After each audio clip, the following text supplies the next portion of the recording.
Good evening, Hobby World. Welcome to episode 7 of the Hobby Roundtable. We're a panel of YouTubers, content creators, hobby enthusiasts, collectors, and what I would consider friends. We come together once a month to talk about the hobby we love. A little reverb there. Have me messed up. No. I had YouTube on I had YouTube on the other channel, but I didn't turn the volume off. That's why. Sorry, guys. I've been there. No, that reminds me of there's a syndicated show that comes on a local station that I listen to here, John Boy and Billy. I don't know if y'all ever heard of them or not, but they have this guy that they have come on the show every once in a while called Officer Dan. Mm-hmm. No, that's his name. That's what they call him. And they'll put headphones on him and put him in a booth. And basically he's listening to the reverb of everything he says, and it just makes him slur words, and it's funny as crap. I mean, it's hilarious. They had him singing White Christmas one time, and that was better than the Porky Pig version of White Christmas. That's kind of what it felt like. We got Ed in the chat. Yeah, I used to listen to that back in the day.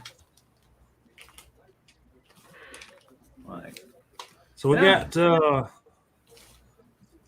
I'm sure we're probably gonna be beating a dead horse tonight at some point. It's been talked about it's been talked to death like all day yesterday and today, so I'm sure to come up. I have not been able to talk about it, so I'm all for it.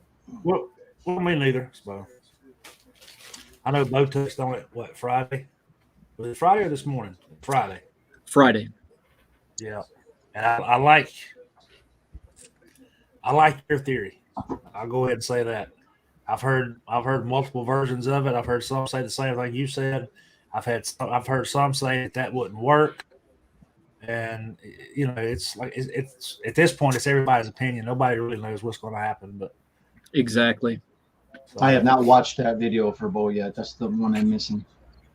Yeah, but I know Thursday night there was I was listening to about the cards, and the I can't remember what his name is, but he's a lawyer, and he's of the opinion that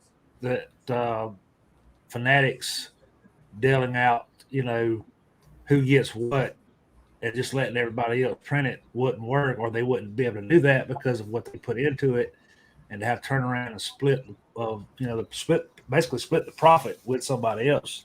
They couldn't afford to do it. Kind of makes sense. Paul Lesko, right? Yeah. I think it was the first show that they had him on where he introduced himself, and I think he's from the Chicagoland area, and I enjoyed that show, getting to meet him. Yeah, Pete's joining us.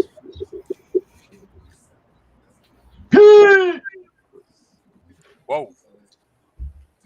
I don't think he can hear us. Pete, can you talk? Hey, can you hear me? Can't hear you. You're muted. Maybe. Hmm. We're just gonna sit here and look at each other. Yep, we're gonna get Pete working here.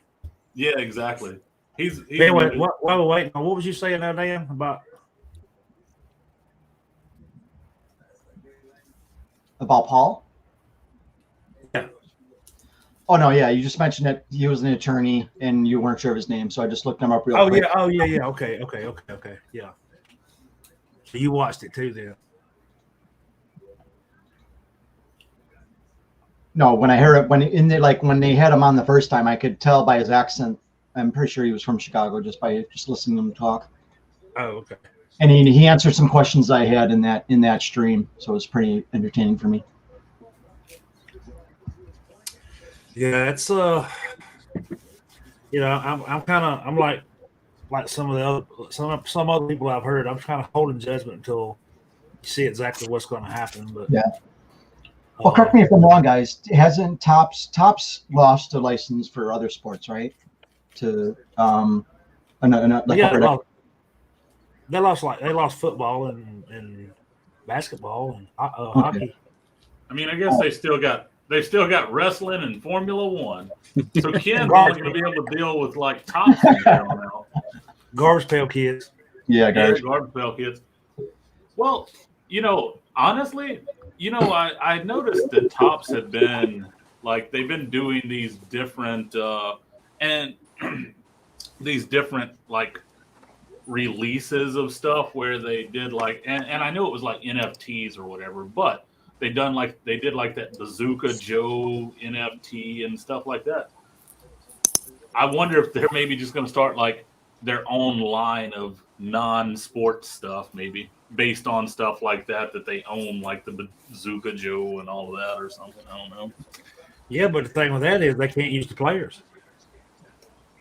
Yeah, like because Fanatics has got the Players Association too, right?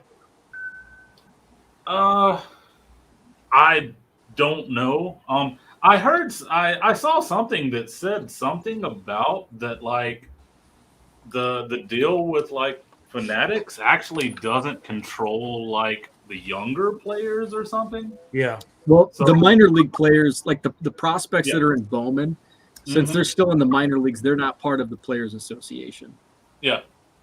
So maybe they Well, could see- roll with that. I don't know.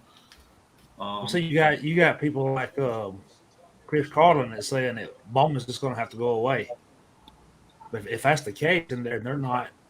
They can still print Bowman. They just can't like they can't have the veteran base in it. It would just be 100% all prospect. Mm-hmm. And then Top still has the minor heritage minors. Is that Right. That'd be the same. Correct. Yeah. I was about to say pro debut, but that's or is that all minor leaders? Yeah, Pro pro debut's debut all is minor. all minor. Yeah. Yeah, so I mean they can still make baseball cards. It may not be as popular as hot as like what it is now. It wouldn't be like flagship and stuff like that. But like I said, I'm still kind of on the same wagon as Bo and a couple other people out here that think that they may still be. What I think what you said, Bo. I'll let you say it. You say it better than I can. You know about how Fanatics. You felt like Fanatics was going to dull out the licensing. Yeah, I mean that's kind of my thinking. I mean, there's so much time in between now and when all of this will, settle by 2026, I think. But my thought process was that at the distribution level with Fanatics, I mean, they have that down, but they don't have they don't have a history with actually producing trading cards. They just have that distributor level. Now that doesn't mean they can't acquire a trading card company or develop that from scratch, but I have a hard time thinking that Major League Baseball would go with a company that has zero experience producing trading cards over a company that's been their only well, not only, but their top dog as far as producing trading cards for 70 years. I kind of think, and I kind of liken it to my day job in logistics, where we deal with a lot of companies that they farm out a lot of their transportation needs. So all of their logistics handling is done through a separate company, but they still work with several third-party transportation providers. So I'm in again, and I think Paul touched on this. I don't know. I mean, we don't know the contract status. We don't know the language. I don't know the. I don't think any of us know the legalities behind some of this. Is it possible that Fanatics provides the distributorship where they farm out they work with Topps, Panini, Upper Deck, and they handle the distribution level and all that, where you still have Topps, but in one corner you have the Topps logo, in the other corner you have the Fanatics logo, and on the back it's copyright Fanatics and the official whatever. But I don't know. I think the news was so shocking that it's hard to try to wrap your head around Topps flagship baseball and Fanatics, and I don't know. So that's just kind of my 2 cents. And who knows? Right. Does the MLBPA have any say on who the MLB picks for a company? Yeah, so it's MLBPA and MLB. So like Panini has an MLBPA license. So that's why Donruss can produce cards of, Chris Bryant, Anthony Rizzo, but they can't produce cards with the Cubs logo. So they don't have that exclusive license with the MLB, but they do have a Players Association license. Yep. Right. And Diego asked, does the Player Association go to Fanatics in 2023? And I think that's when Panini's license is up, right? I think so. So Yeah, so that means like what Boomslang said. That means Panini's out before Topps then.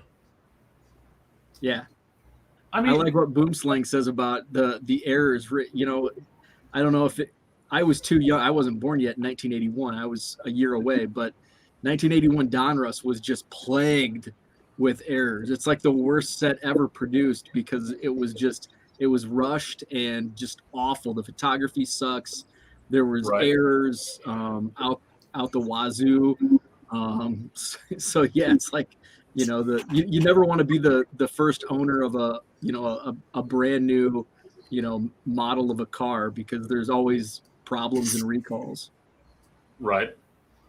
And, and like I said in our group chat the other day, I said that, like, for me personally, like, the whole thing, it doesn't bother me. Part of the reason why it doesn't bother me is because I seriously, there are millions of cards out there that I could acquire that fit my collection if I wanted to, that are already out there. Like, I don't have to have anything for 2021, 2022, 2023, like, I don't have to have it because there are already so many other things that are out there that I would, enjoy having. So with that said, like, do you think that, like, if they did away with, like, a lot of this stuff and the companies kind of, like, faded out, do you think things like that would pick up for the old collectors? Like, the older stuff, the old collectors may steer clear of Fanatic stuff and might go the route of just only old tops or whatever, that kind of stuff. Well, yeah, but you have people like Mark Hoyle that he's primarily, that's all he does anyway. Yeah, he takes modern Red Sox cards, but right, I don't, as far as I know, he doesn't actively seek them out. I mean, he's right, not like he does engine four stuff. So right, but here's something that I thought about too. How many people are going to feel like, well, I'm going to stop with modern and jump back into vintage? Well, right. The more people that jump back into vintage, what's that going to do to vintage prices? Stuff's going up.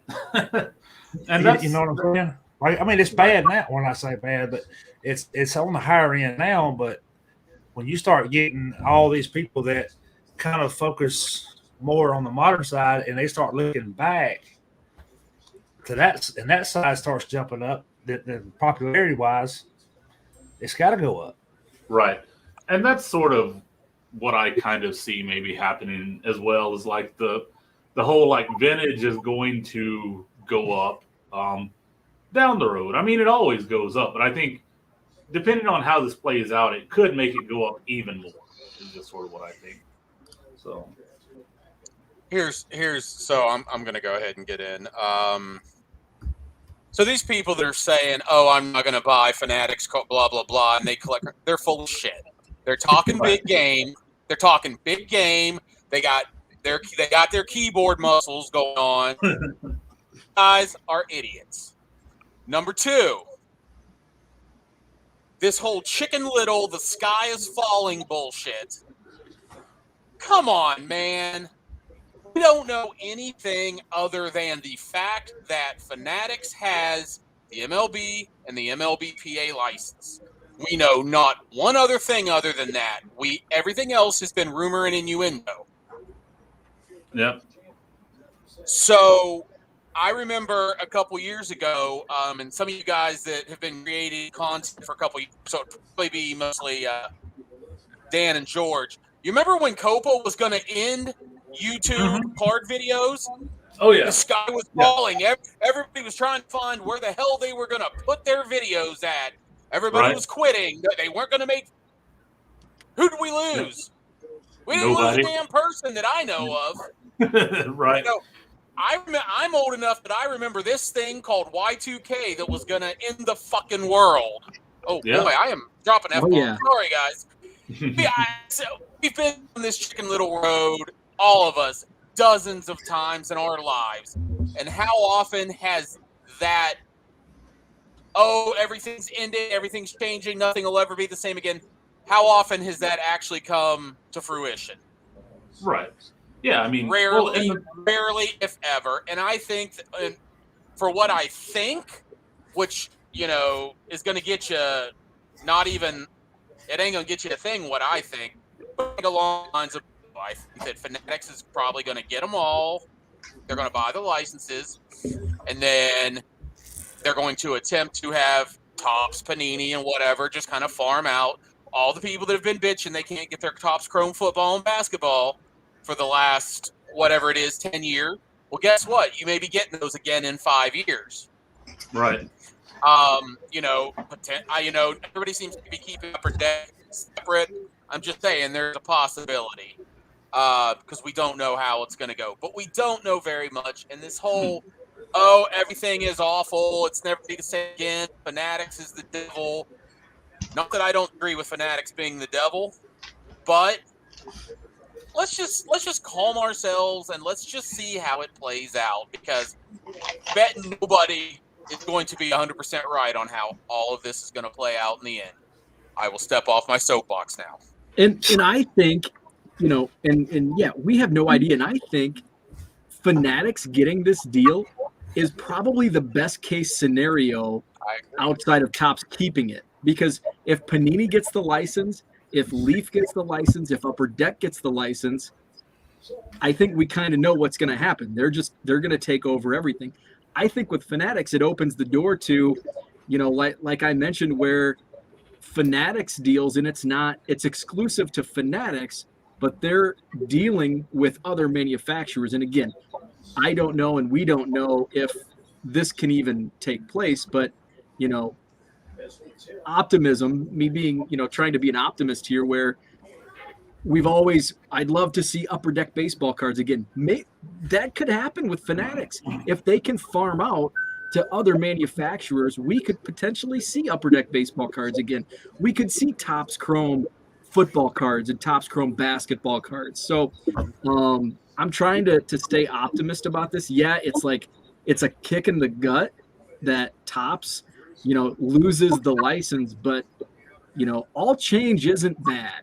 I know that just kind of psychologically people are averse to change. Change oftentimes is good. So maybe this will be a really good thing in 5 years. Not really, Bo. I really hope that. Go ahead, Dan. No, I just thought what Bo said. I hope that happens.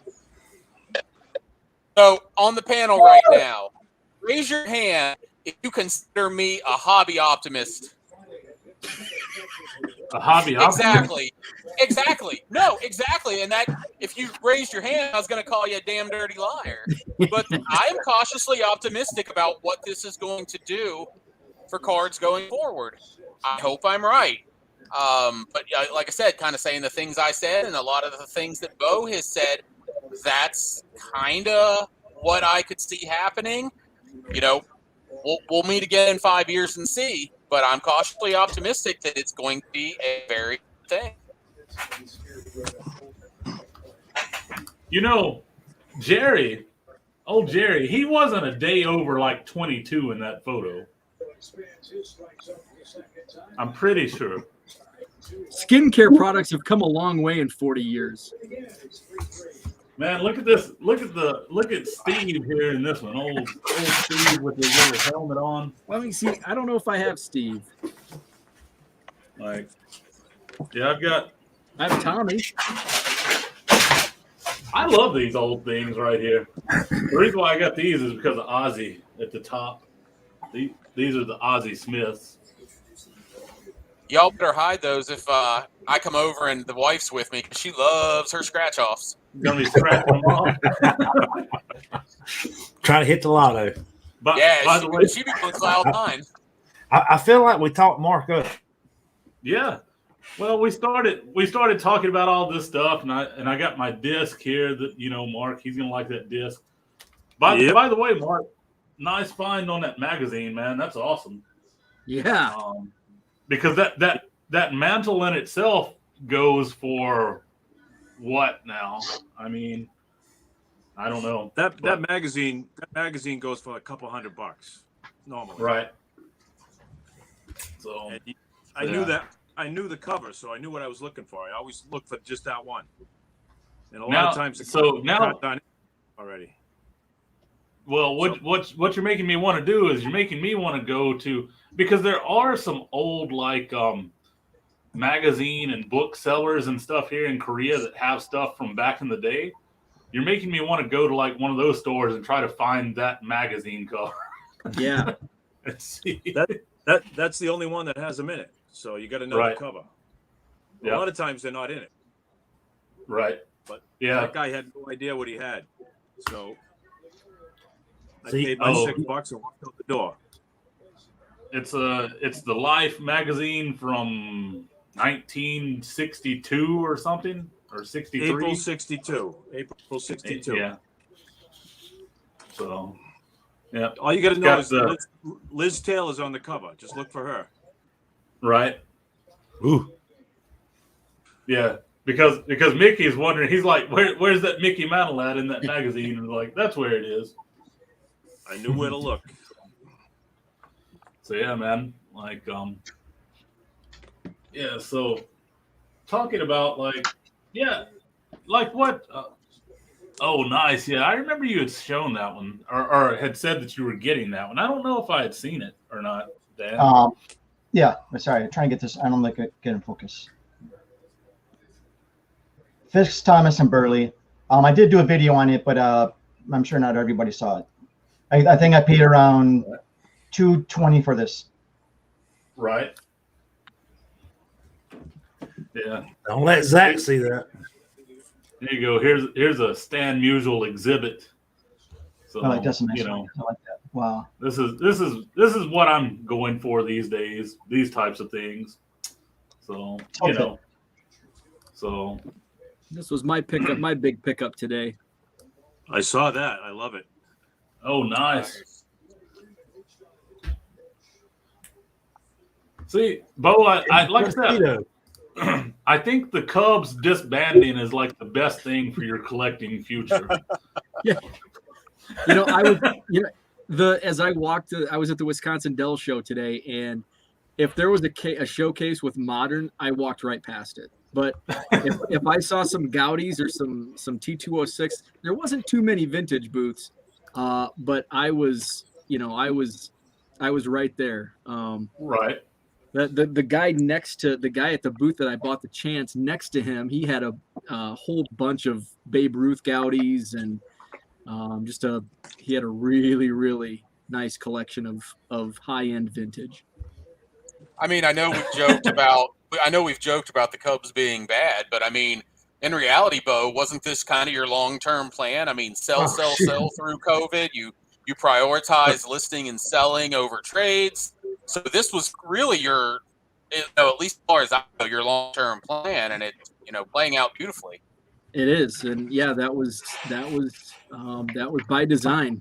Just through COVID, try to sell as much, and I was selling basically junk, $1 cards, $2 cards, and just to now I can pick up a Frank Chance here and a Three Fingers Brown there, and just keep selling and try to keep things going.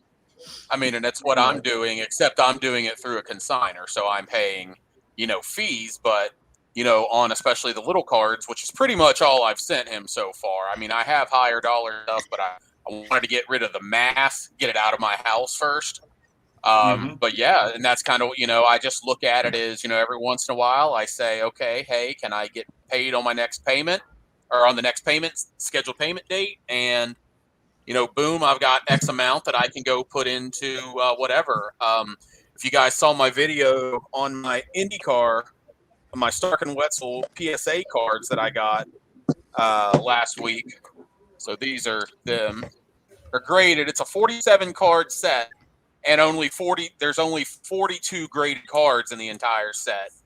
One guy has a complete set, so that leaves 5. I've got 3, so that leaves 2. But pretty much all that was paid for with what I did, through JT with consignment. Now, could I have had more had I just done it all on my own? But yeah, let's think about how many hours I would have put into most of those sub $5 cards. Yeah, nobody knows that. Nobody on this panel knows quite like Bo, because he's the one that's been selling through all of this. So, but that's the way I look at it. It's just a trade. You traded off a bunch of $1 to $10 cards you didn't want, and boom, look what you have now. Yep. No, exactly. And it was a great strategy, and it's one I'm using too. I'm copying you, Bo. Yeah, but it's working. So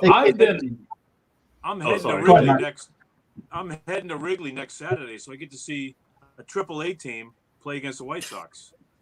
Unfortunately, yeah. Oh, wow. I bought my ticket. Mark, is that your first crosstown game? Yeah, it is. Yeah. Well, there's like 20 guys going. We're all meeting there. Oh wow, have a good time, man. Nice. Yeah, I'm gonna try to head and hook up with Richard for the Wade Boggs guy. Oh, okay. Nice. Yeah. Have you have you been to Wrigley, Mark? Sunday. I never have. Nope. Should be fun. Yeah.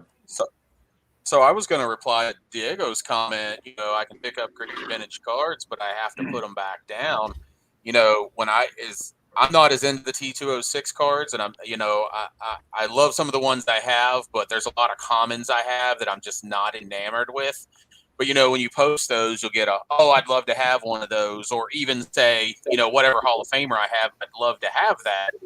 But I never afford it. You can, if that's where you prioritize it. Now, I'm not talking a 52 mantle. I'm not talking your 48 leaf Musial that you probably want graded. But how much, a lot of folks like to spend on blasters and all that. And if that's more fun for you than having the vintage or pre-war, that's fine. Collect how you want, do it how you want. But, I told you what I had paid on ComC for 1948, or that I had picked up on ComC a 1948 Bowman Musial SG1 a few years ago. Well, basically, I paid for that the price of 5 blasters. Right. Yep. Which would you rather have, 5 blasters or have that? I mean, if you'd rather have 5 blasters, nothing wrong with that. But a lot of people, when they go and buy, they don't buy 1 blaster at a time. They're buying 3, 4, 5. So, I just kind of wanted to address that, because I always want to encourage people to get those things things they think they can't get, and I want to stress that, hey, you can get them if you want them. Just kind of prioritize what you're doing a little differently, and you can get it done. The reason why I'm showing this is a 1967 Mickey Mantle checklist. Okay, so it's a Mickey Mantle playing years card. All right. The funny thing is, the reason why I'm showing this is I hear people all the time say, man, what I would give to get a playing years Mickey Mantle. I paid $1.50 for this card. $1.50. Go ahead. And when I say that, I paid $1.50 for this card, like in the last 12 months. So this is during the height of all of this stuff. $1.50. So not trying to be a one-upper, but funny you show that, because I have probably that same one, unless he's on all of them from that year. It's the only Mickey Mantle playing days card that I have, and it's funny that he just showed up. I got it out of one of the grab bags at Uncle Rich's synagogue shows. Right. and that's going to stay in it's marked up. It was used for what they were intended back in the day. but it's my only Mickey Mantle Playing Days card, my first Mickey Mantle Playing Days card, and I'm always going to have it. Yeah, but that's the thing. It's like you can find like things like this for little to nothing. So, like, it's like they're now. Yeah, are you going to find like a super cheap, like a super cheap Satchel Paige or something like that? No, not necessarily. But like that is what it is. But like for a lot of things, you can find cheaper stuff. Well, and on that, you're talking about a checklist there. Think about all those old league leaders cards that people apparently don't value very much. Those are, relatively easy to find at good solid prices. Yeah. Right here. There's one. Die cut Duke Snyder. Oh, right. Custom. Nice. Custom. That is a good die cut there. Like hey, there's say what you want about it, but that's better than my Duke Snyder like that I don't have. So right. I love it. So I love well-loved cards, and wish they could tell us what all they've been through. Because that card had a story. There's no doubt. It's led a life. There's another league leaders. I've got stacks of league leaders here. Yeah, and what's funny is with these league leaders, if you look at the people on them, like this one, like right here, you got 3 Hall of Famers right there on that one. You pick this up for like a couple bucks, like $2 or $3, right? Like it's not anything super expensive. This one here's got Mickey up there in the top, so it was a little more expensive. But there's another one, like Hank Aaron. But yeah, I mean, you can pick those up fairly cheap. Why are you doing this?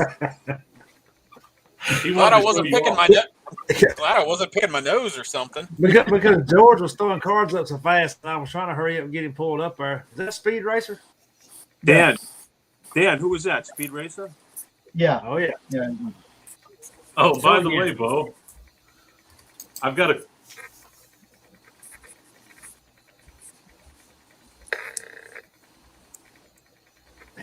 Cub on my desk over here, right there. Do you know who this is? Oh, go ahead. Oh, Hesop Choi. Yep. Got a relic. I paid $1.50 for that. Nice. Who's that, guys? Chi-Chi and Pepe, so that looks like one of those to me, if I remember correctly. Is that Juicy Honey? No, it's not. Not yet. I thought it was Chi-Chi. I thought it was like Chi-Chi or something like that. I think there's something similar. This you guys probably know him as Astro Boy. Okay. Yeah.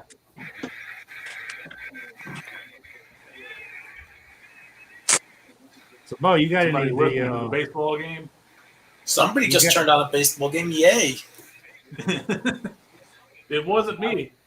I've got mine turned down. Oh, it's me. I think I have an ESPN highlight. That's my fault. Sorry. It was the beloved. It was a highlight from the beloved Yankees win today. So, so Mark, I just hope for your sake, with everything going on, the Red Sox can come back from where they are now, because they should never be losing to the Texas Rangers. I think it's 2-2 now. I think it was. That was 5-1 when I looked a minute ago. Oh, is it? I left the TV. I left. Bo, have you picked up any of the Allen game for the Cubs yet?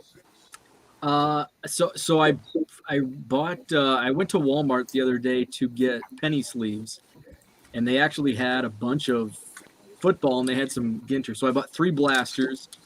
Out of my 3 blasters, I only pulled 1 Cub.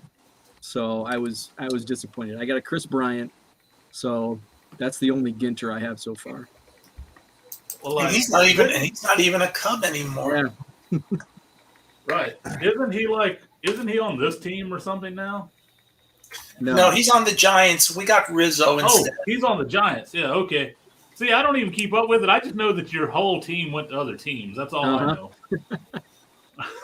He went to the Giants. Javier Baez went to the Mets, and Anthony Rizzo went to the Yankees. And I think Craig Kimbrough went to the White Sox. Yep. And Kyle Schwarber, I know he went to Washington to start the year, is now with the Red Sox. Yep. So a lot of the 2016 team this year decided it'd be a good year to move. Yeah, might as well. Yeah. Yeah, like I just remembered, like I said, I haven't followed baseball. Like I just stopped following baseball.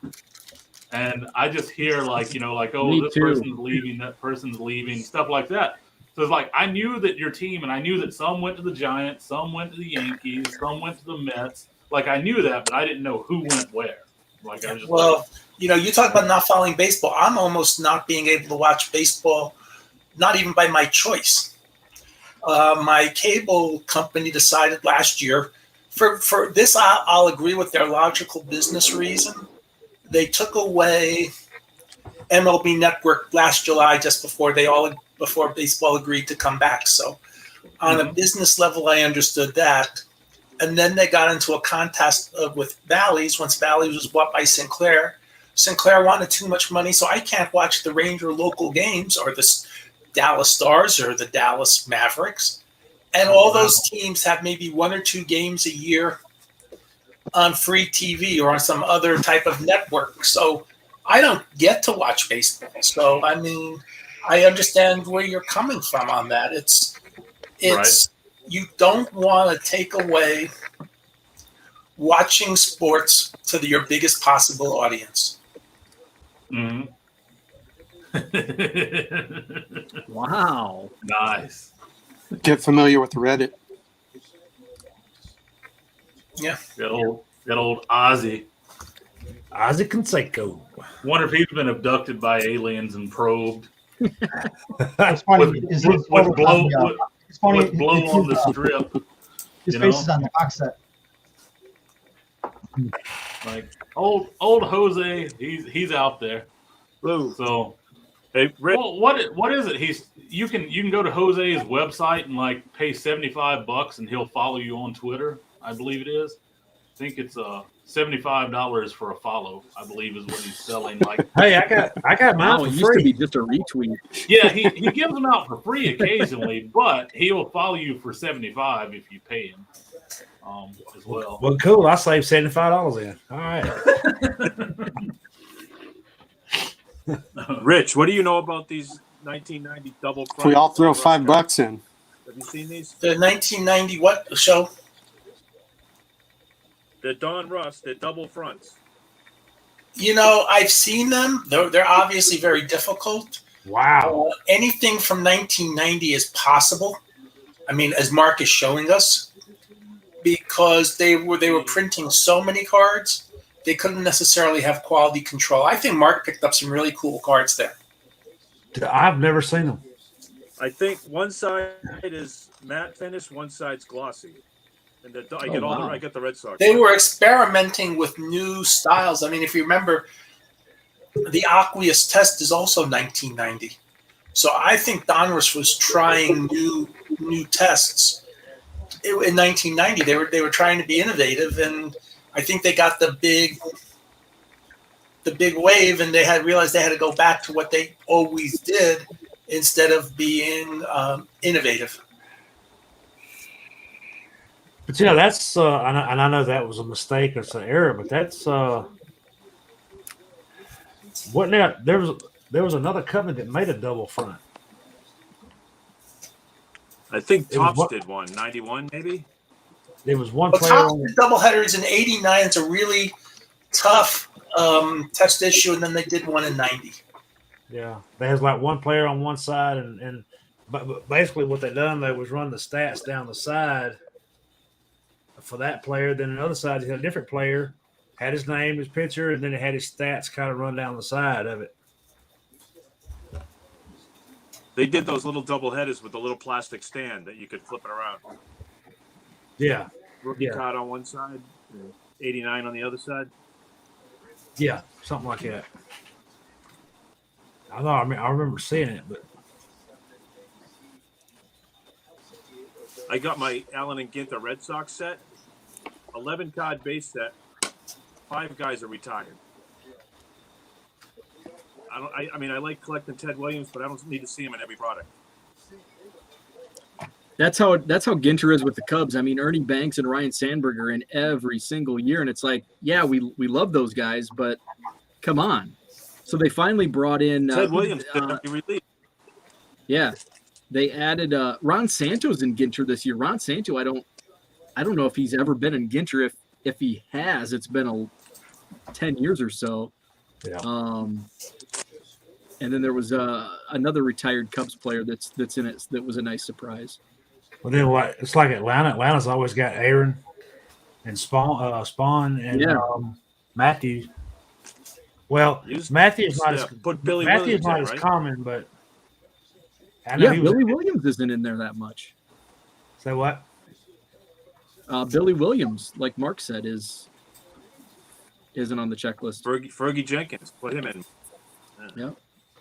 Actually, I think Fergie's in this year. I think he did autographs. Yeah, he's in there this year. I just posted the link so you can buy like Jose. You can buy like Jose Canseco like merchandise and follows on Twitter and all that. ShopCanseco.com is what it is. That's his website. I wonder if Ozzy's any cheaper. Is Ozzy cheaper? I think old Jose, I think he's selling like Bash Brothers t-shirts and I don't know, all kinds of stuff. Probably selling like, free blowjobs behind his car wash. I don't know. I mean, like, so that's just kind of what he does, right?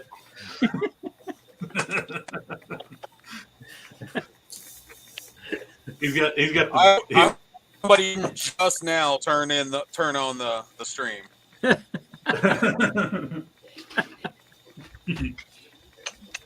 What happens in Vegas stays in Vegas, right? That's where what happens on StreamYard stays on StreamYard. Yeah, exactly. Yeah, and all over YouTube. Yeah, but unless it's streamed onto YouTube. Juicy honey. Oh boy.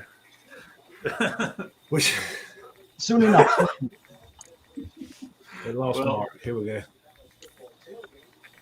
So we got two marks now. What's up? We got a Mark and a Mark. Oh. I know you have a twin. Two marks. You're the twin. Which one do you want to keep, Mark? I thought we had dropped him. When one mark just won't do. Oh, okay. His other one froze. Let's see. Yeah. Now then, there we go. There we go. Now we got just one Mark, in all seriousness, how's your family and how's the weather?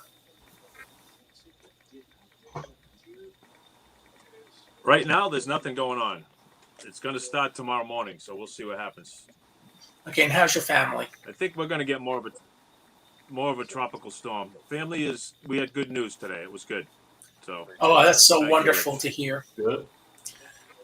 By the way, for those who don't know, Brad came down and spent some time in my office when we did Hobby Hotline today, and his dad is in really bad shape.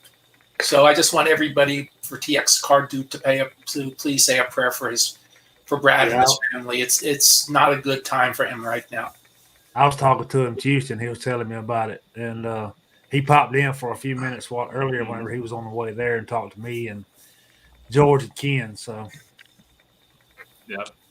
Okay, I didn't know if he popped in or not, so I wanted everybody to be aware of what was going on. Right. Yeah, he hopped on for just a couple of minutes there. Yeah. I'm just glad he didn't pop in while he was driving and I was the passenger. I would have thrown his phone out the window and said, never again. Well, so see, this is what I told Brad. He can do it when he's driving because I do it when I'm driving. But what you do is you need this right here. This is just like a phone holder that goes on your dash. Okay. And then it's just basically like you're just talking, just like you're talking to someone sitting in the passenger seat beside you. You're just driving and talking. So, I need me one of those for when I'm driving and watching both. Yeah, driving and watching Bo. So when Bo went back to work, he had to adjust his time of going on, and it put me into a spot where it's just before I leave to go to the job, so I miss probably about the first 5 or 10 minutes.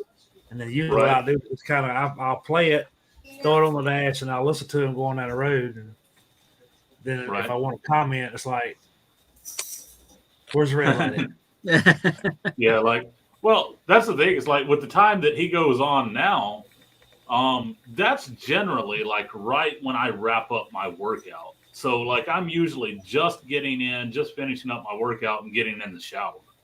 So that's why I don't watch, you know, occasionally. I got in like one time this week, but it was because I had finished my workout, had just gotten out of the shower, and I was like, okay, he's on. So, you know. But now I've got to run and grab something to drink. I'll be back in just 35, 45 minutes. So what? 35, 45 minutes. Next Friday. Am I the only one that's seen next Friday? I think so. Yeah, but no, I've seen it, but I can't recall what you're talking about. It's Craig's dad. He goes in the bathroom and he comes out. We can go in there for about 35, 45 minutes. Okay. All right, I'll go back on mute. No, you're good. Sorting your cards. That's what I need to do. I got an awesome look. Wednesday night we were on. It wasn't this past Wednesday. I don't think it was Wednesday before last. I was watching about the cards, and I was in a chat, and I was talking to Andrew from Bayside. Or actually, it was Alan Ginter was the topic, and I was, whoa, okay. But it was right. It was the day that Alan Ginter came out, and they had got talking about the deep sea shiver set. And I kind of made a comment in there that I wanted to get the set because I love sharks. I'm wearing shark stuff now, but anyway, he told me he'd see what he could come up with. Then he hits me up on Twitter. He's like, "I've got the set for you. Just give me your address." I'm like, "Okay, well, cool." The next day, he's like, "You collect Braves too, right?" And I'm like, "Yeah."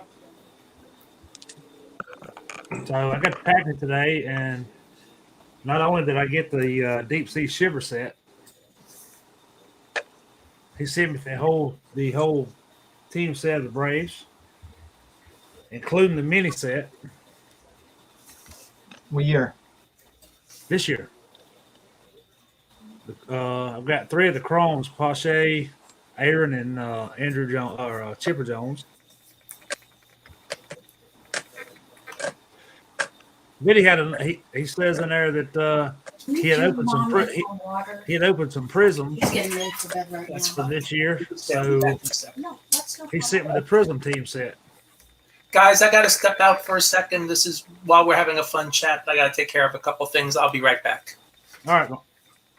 Along with the prism, I guess this is the red William Contreras rookie. And I didn't ask for none of this. He sent all of it just out of the blue. So I'm gonna have to. I owe him a big one because he took care of my Allen Ginter team set for this year for my binder, plus the shiver set, minus the spinner shark, which they say it's short printed, but I'm yet to believe that they even printed it because I have yet to see one listed anywhere. I've looked at Sport Lots, eBay, everywhere I could think of, and I've not seen one yet. Interesting. And since how it's that scarce, I'd hate to know what it's going to cost. Hey, Ken, are you there? I am here. How is trading going on Trading Card Database?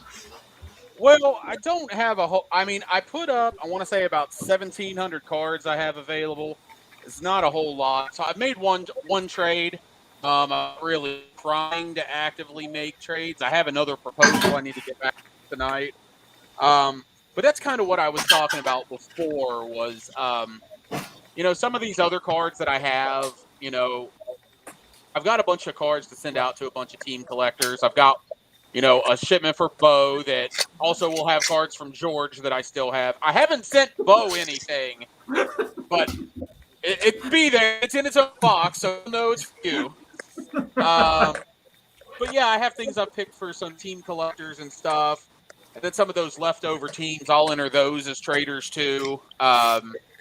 It'll be good. I mean, I did well trading before, but I also need to get my collection entered. So, because like I said, I'm in the middle of doing Will Clark right now. So when Will Clark gets done, I'll then add all of his cards I don't have to my want list. And, I got to go through and do that. So it's really a slow process when you have as many as I have. I'm from scratch. But it's going to go well. I'm also going to put things like I've got all the guys that I collect. I'll put all the Charles Barkleys on my want list. I'll put all the Michael Jordans. I'd probably only get offered the $1 subset cards. But, if it's Jordan I don't have, that's fine. And then I decided to, since I've never done it and I've talked about it, I put want lists on there for all 4 major sports sets for my birth year. So I can start working on the birth year sets. It's 79. Most of those cards still aren't, super expensive. Commons are still, a quarter card or something like that. But that's what I'm going to do. And like I said, I don't want to get rid of all of those things. And then, because people do send a lot of care packages, and I get a lot of John Means. I get a lot of Dan had me sent some WVU cards and some other stuff. So I still want to passively collect those, but I've got to get them listed. I'm getting organized. Most of my cards are now going to be in sleeves in the 4-row boxes, sorted by player, stuff like that. Trying to just tighten up the size of my collection. Right. So I think I answered your question, but I also went way beyond because I like to hear myself talk. Well, like you said, I get a bunch of 79. You said you're sending that stuff to Bo eventually, finally. That's awesome because none of those players that I sent Bo are even on the team anymore. No, I'm saying like they aren't and I sent you a lot of superstars, but they aren't there anymore. Pretty much nobody from May is still on the roster. So I mean, that's true. It's gonna be really tough to get that one right and nail it down. Right? Yeah. I think the only person that's still on there that's in that box of cards I sent you is Nico Horner, and he'll be gone by the time it gets to you. So Nico is the only one. He'll be gone. Where's he going to, Bo? So did Zobrist? Is it Zobrist? Zobrist? Yeah, he retired. Yeah, is Madrigal playing every day? In fairness, part of my delay too was that I know that's not really where Bo is focused right now. If that was what he was doing, if that, in normal times, if that's what he was focused on, they'd be there. But I still have more of my stuff to dig through to get Cubs, and I'm just trying to get them all into the one ship. I don't think Bo's too mad at me. You might be, but he's not. No, I'm not. I'm not mad at you at all. Because I told you, I was like, just whenever you get something to send them or whatever, I'm like, just send it all together. It's not a. Here's how much of a rush I am to get more Cubs cards. I still have boxes of Cubs cards from the National in the back seat of my car that I haven't even brought in the house yet. Right.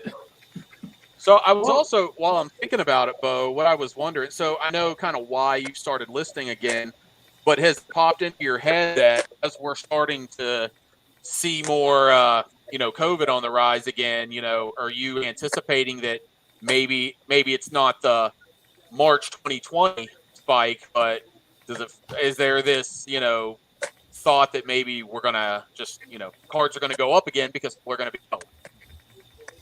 I think so. You know, our county, we just had a mask mandate reinstated a couple days ago. So, you know, we're seeing a rise. I know a lot of other areas are seeing a rise.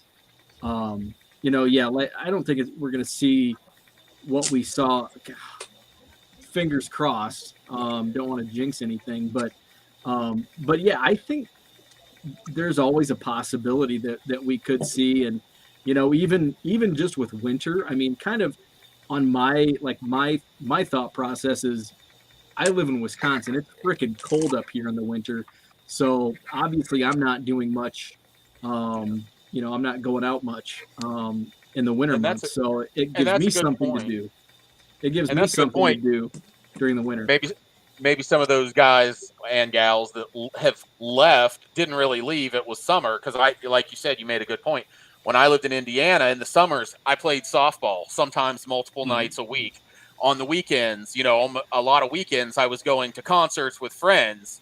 So just by available time, I was spending less hobby time than I was October through March or whatever the case may be. So yeah, you know, maybe there will be something more to that, you know, a temporary spike. People that didn't want to, they weren't quitting, but just less time, and maybe it'll just be more noticeable this go round because of the number of people.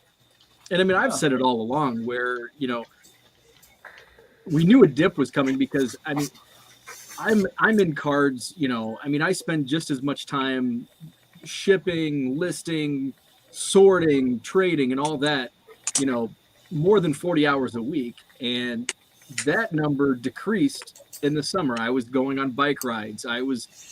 Went to Wrigley, you know, going to card shows, you know, where we couldn't do that for a year because of COVID. So even the most in-depth people in the hobby that were, you know, doing this, you know, basically full-time hours were stepping back. So just think of the people that came in casually, and now what summer brings, obviously they're going to be, you know, stepping back as well. And, you know, since the National, I've been to a couple card shows. Last week I was at a show in Rockford, Illinois. Today, the big 3-day Wisconsin Dells show. Now in May, when Wisconsin Dells had their big show, it was a buzz. It was packed. It was wild. Today, it was a shell. It was kind of depressing. You know, remembering what it was like in May. Did they have a lot more vendors? I thought I read where there were going to be a lot more vendors at this show. There were not a lot more. There were a few more vendors at this show, but the traffic was down. I mean, significantly. Because I noticed when I was doing Hobby Hotline, and I was multitasking, which is a terrible word in my book. But I was looking on Facebook, and there was a snake of a line for the Hofstra show. It turned out today that was the only day of the Hofstra show. They've canceled it for tomorrow because of the inclement weather. So, I mean, a lot of people went to Hofstra today. The man who promotes the big local show here in Allen, Kyle Robertson, had his official grand opening of his store today. And Brad and I went in just to, you know, I went in just to say hi and actually talked to the young lady that assists Kyle. Her dad had some heart issues a couple weeks ago, and I just wanted to see how her dad was doing, and thankfully he's doing much better.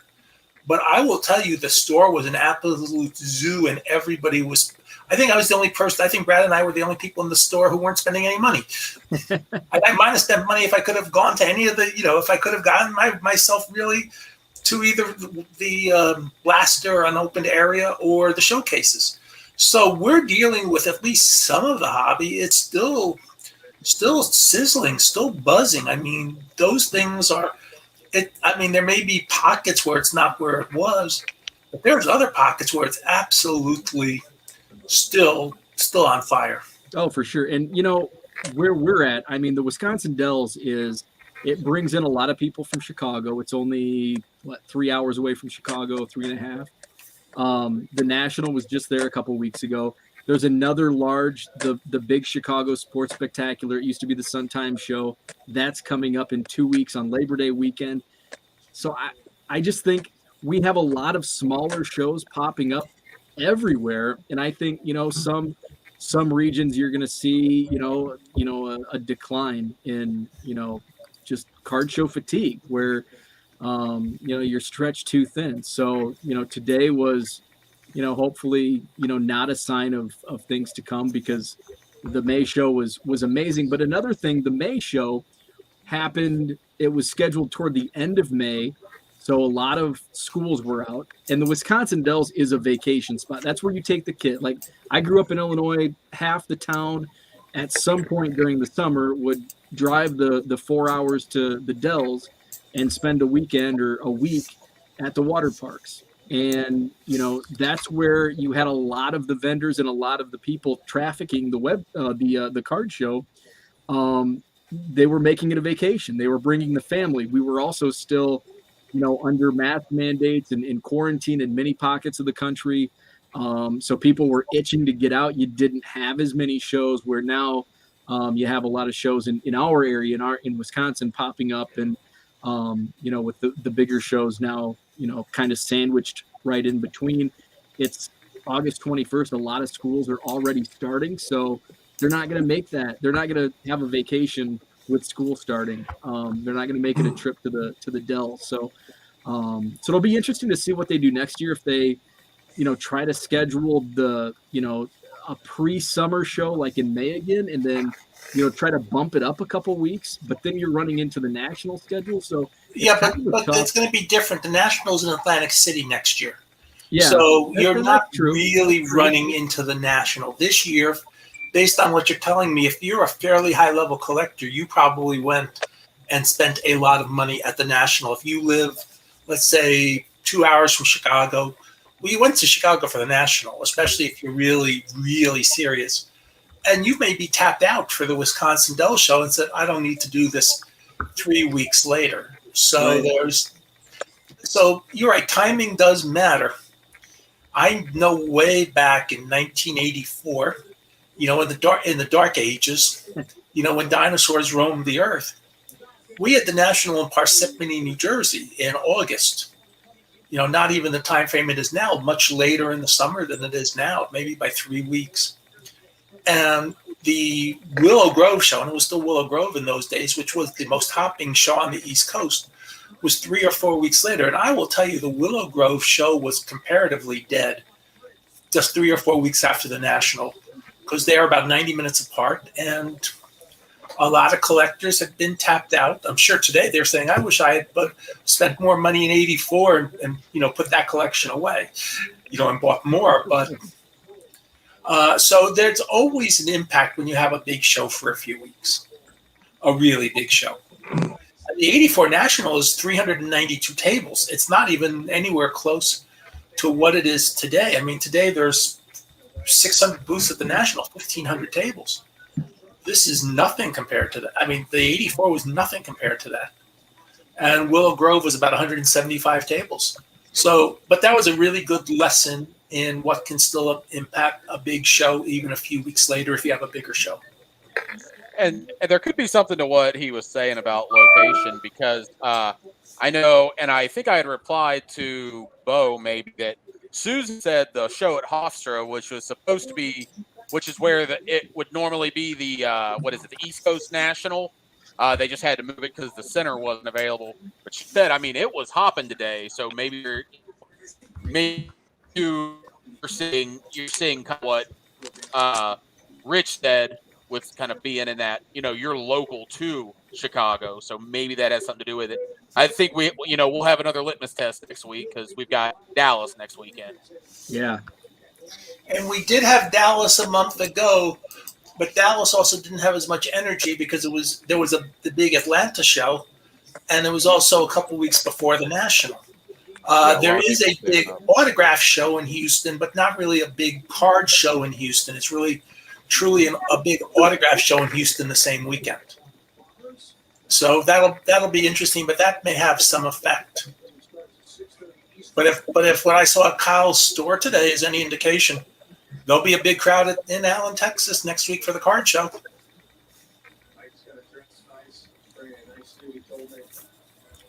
So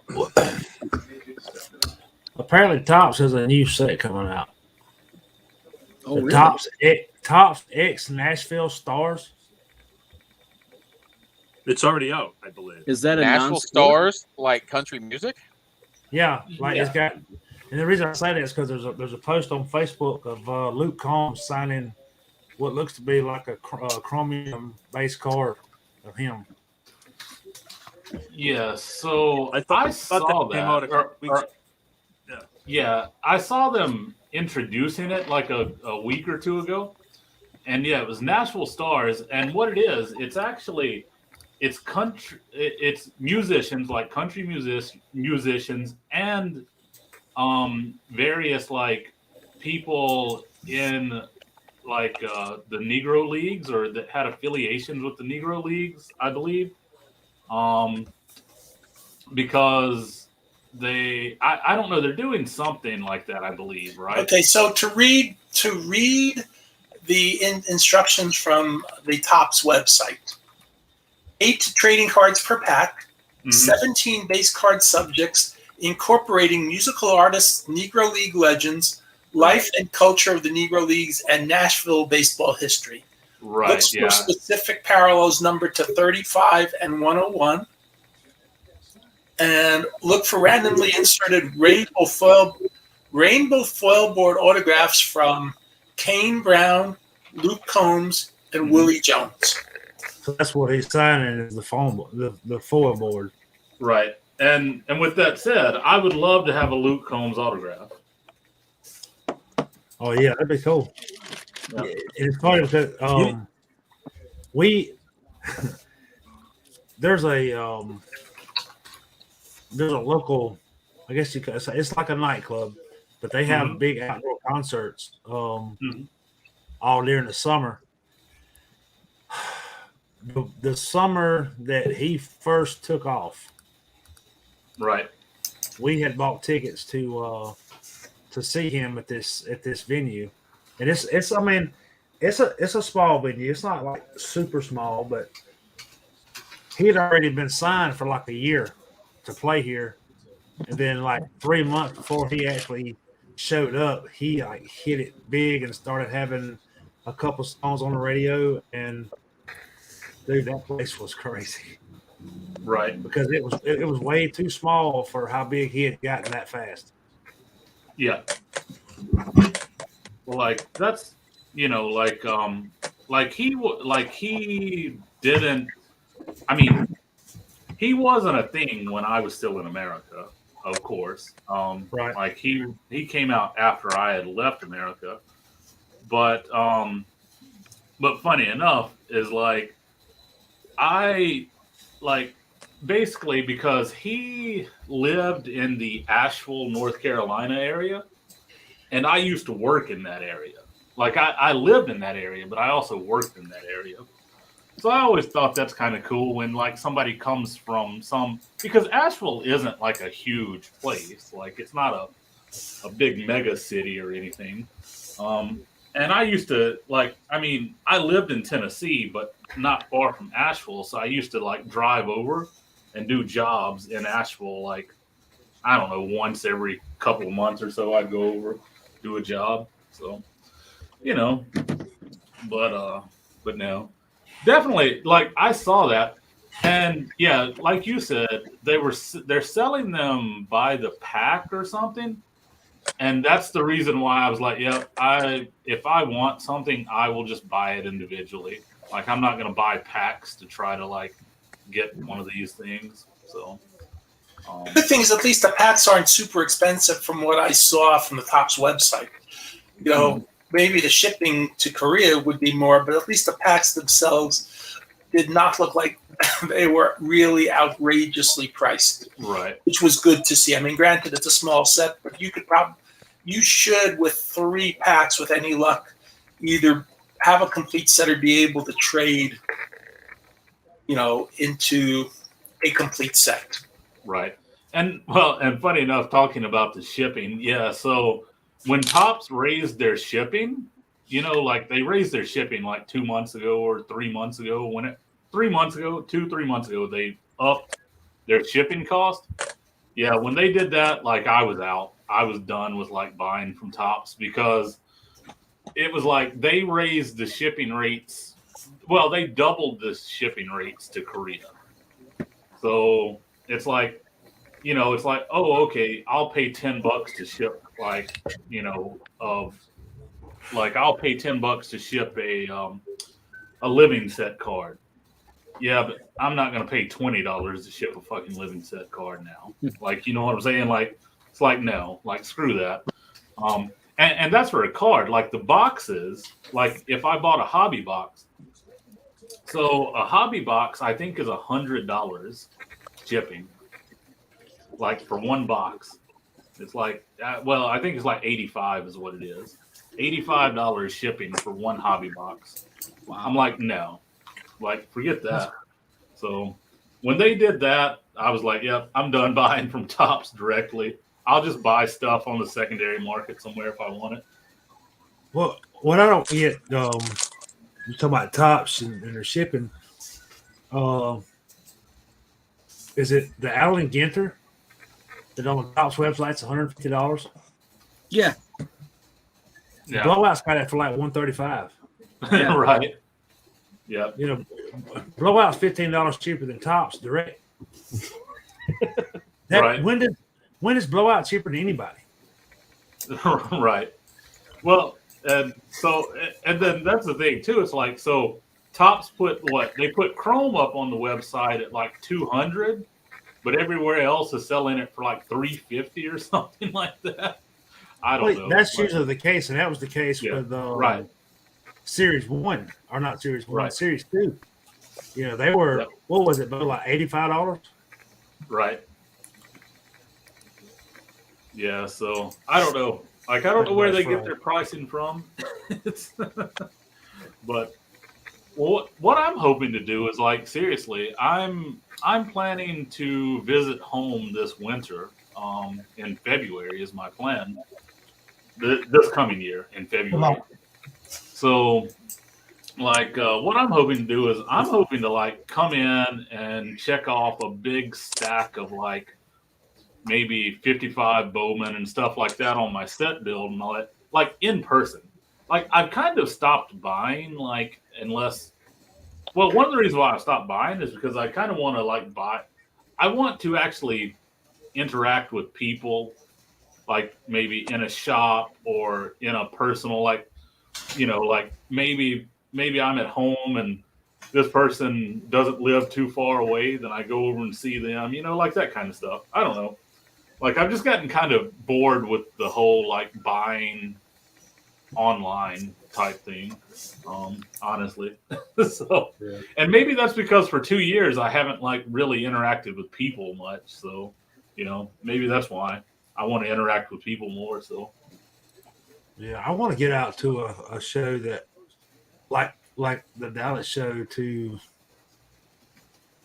more so to interact with people than to buy something, Right. Well, that's the thing is, like, my flight, and I don't know, I haven't even looked at flights, but generally my flight takes me from Korea to Dallas.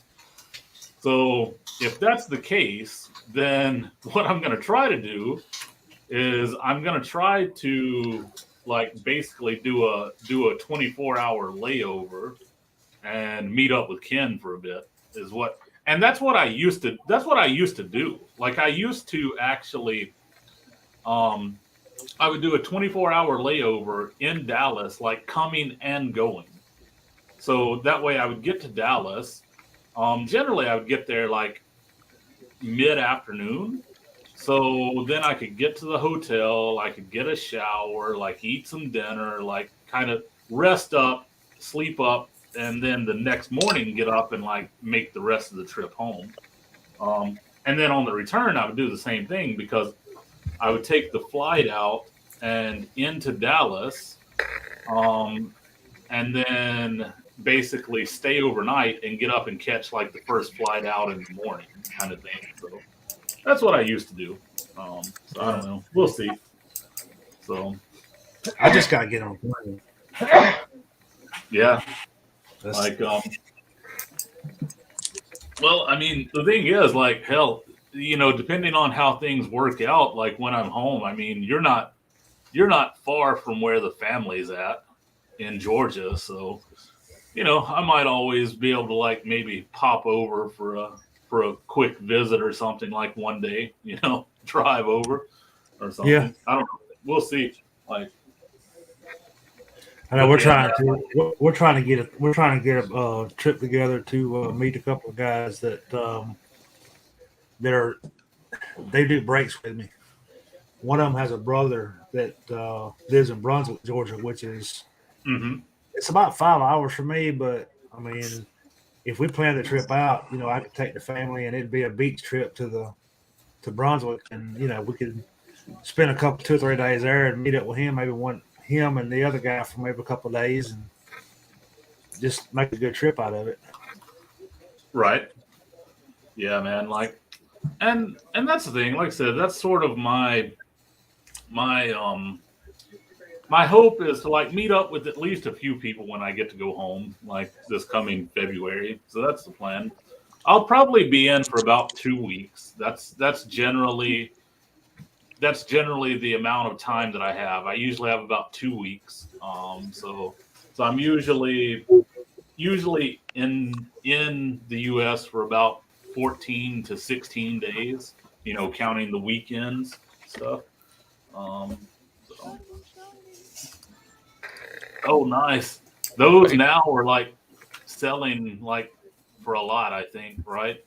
That's the first refractor. Yeah, I have no idea. I was having this conversation with somebody else recently, and I can't say who it was, but I think I've heard those back pages say it. Once I have the card, I really don't pay attention to what it's worth anymore. Oh, yeah. Or I should say going rate, because right. I've got it. But yeah, no, I got at least a dozen first chrome refractors. I got a 100 count box full of just Bowman first. Well, the reason why I said that is like I honestly don't keep up with prices. That's the reason why a lot of the times if I do sell stuff, I often sell stuff for way less than what it's going for, because I don't really pay attention to prices much. And I often go off of old prices, which often aren't always the what stuff is doing now. But I saw somebody on Twitter, I think, that was selling like some Manoa first Bowman refractors, and they were like $10 a piece or something like that. 10 or I'm 15. rich. I'm rich. Yeah, exactly. I'm Alec Noah rich.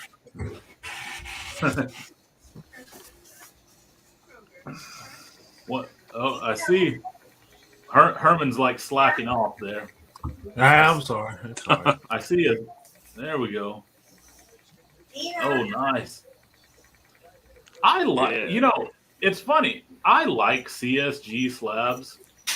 Like, I don't mind them at all. Although I've heard that they're at like a 6-month backup or something, right? Guess how much that was? $10. Yeah, it was $8.50 to my door. Right. Well, CSG has problems of their own right now, don't they? Yeah, that's what I'm saying. It's like they've got their like their 6-month backups or something now, right? I think. Sounds right. Yeah. But I'm not submitting. I'm just buying. Oh, right. I think so.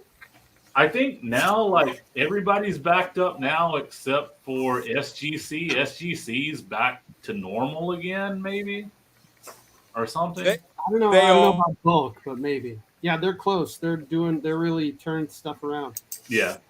So yeah, they're pretty close, but they also increased their fees by a lot. Right. It's like 30 a card just for like their regular or something, I think. Yeah. So I think that's helped to maintain. Everybody's not sending their common cards to them. It's cards that are worth it.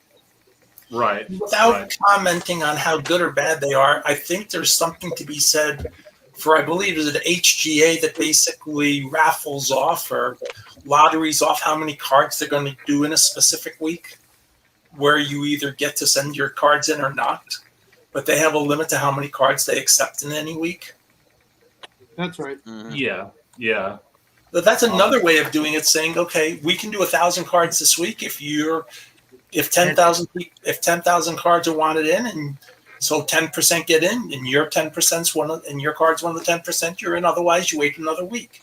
And there's nothing wrong with that. It sucks on one level, but on another level, at least you know you're not going to get backed up, and there's something to be said for that. Right. Yep. Well, like I said, like we've talked about before, because we've talked about grading and slabbing and stuff like that. I mean, to be quite honest, if I could send, like, say, my Bob Gibson PC, because I've only got like 2 or 3 of my Gibsons that are actually graded.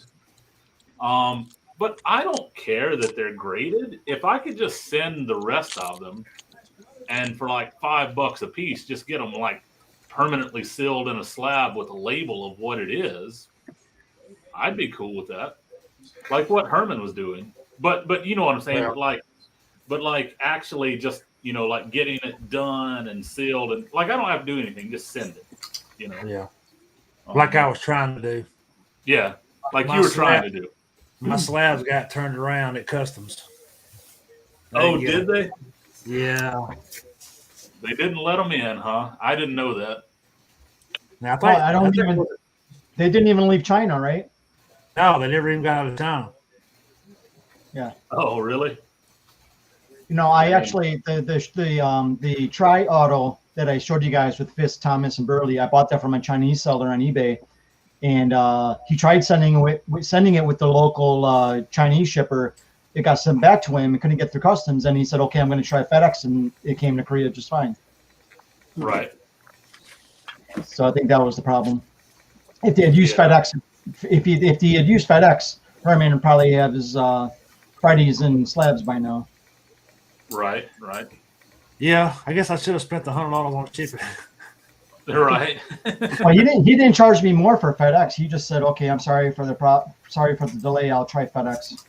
Yeah. Well, so that's what I was gonna say. So I actually with some people that I know here in Korea, that are like breakers and stuff here in Korea. They told me, they said, if you're shipping from anywhere to Korea, they said if FedEx is an option, always use FedEx. And they said, and this is why, because FedEx has their own in-house customs team. So if it comes via FedEx, like these people here handle all of the customs clearance and customs paperwork and stuff for you. That's part of the service, which is part of the reason why FedEx shipping is more expensive than USPS shipping, because you're paying to have your customs fees and the customs and all that taken care of. But now, so with that said, I've never had an issue with clearance when it's come FedEx, but about 50 to 75% of the time I have problems with clearance when it comes USPS. So basically, if I can get something shipped FedEx, I go the FedEx route is what I do. And that's why when everybody was complaining about Tops like shipping FedEx instead of USPS, and they're like, oh, they're screwing it up and whatever. I was loving it. Yeah, I was loving it because my stuff was actually getting here and not getting held, and it was getting like sent through customs and all that. Whereas when they were doing USPS shipping, it was taking forever. It was getting held at customs, like all of that. So actually, it's funny you mentioned that, because in the last couple minutes, what I've been doing is I have 3 Project 2020 cards that I've ordered like a month ago that I just realized I haven't received yet. Right. So I went to my Tops account. Problem number 1, they're not even showing up in my Tops account that I ordered them. So I had to go to I had to find out how I paid for it. So I found how I paid for it, searched my email. Right. I did in fact order them, because now I'm thinking, well, shoot, maybe the order didn't go through. The order went through. So I found like the subtitle. I typed in U.S. order confirmation. I think there were 2 it was FDOT did a Hap and Bryant in July. July 22nd was when I placed the order, and there was another Cub. There were 2 Cubs that day. That order has shipped. I typed into track, and it says your package is on its way, but it will be arriving late. July 22nd is when I ordered, and I know it's like a couple days later, because I'm sure I ordered on day 1.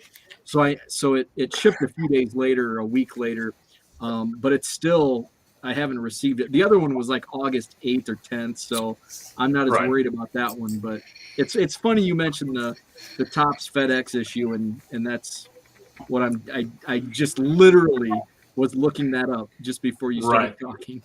Yeah, and like I said, that's the thing. It's like for international shipping, FedEx is the way to go because they have their in-house customs clearance team. So like basically what it amounts to, and because I just had to do it, like actually here, where is it? Right here, yeah. Right here are customs clearance forms for Korea, like right here. So I actually just had to fill these out and send them in, and that's because this was shipped via USPS. And like, so, but the thing is, if you get it done via FedEx, you don't have to do that. What you do is you just give them your customs clearance number, which I have because I'm a resident here. You get a customs clearance number. You give them your customs clearance number, and then they fill out the form for you and actually get it like, and go kind of like receive it and move it, like, you know, send it to you. So for example, like, whereas with customs, like they hold it, but like FedEx will actually go take it from, they'll fill out the forms, process it, and then they'll go take it and forward it on. Whereas customs itself will just like keep it sitting there and hold it backed up. And if you have to pay a fee as well, you just pay FedEx, like a customs import fee. You just pay them directly and they release it immediately. Whereas like if you do it through the regular postal service, it's not like immediate. Like it takes a week or 2 weeks often to get it released. So, you know.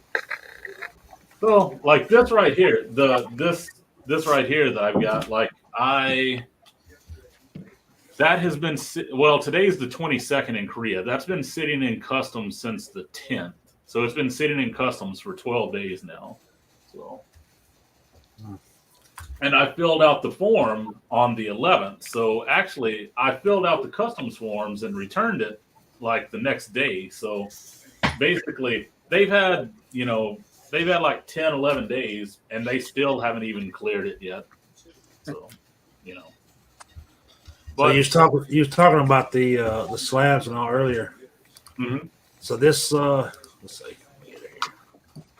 This will be mine and Dan's one and only collab. Yeah. Collaboration.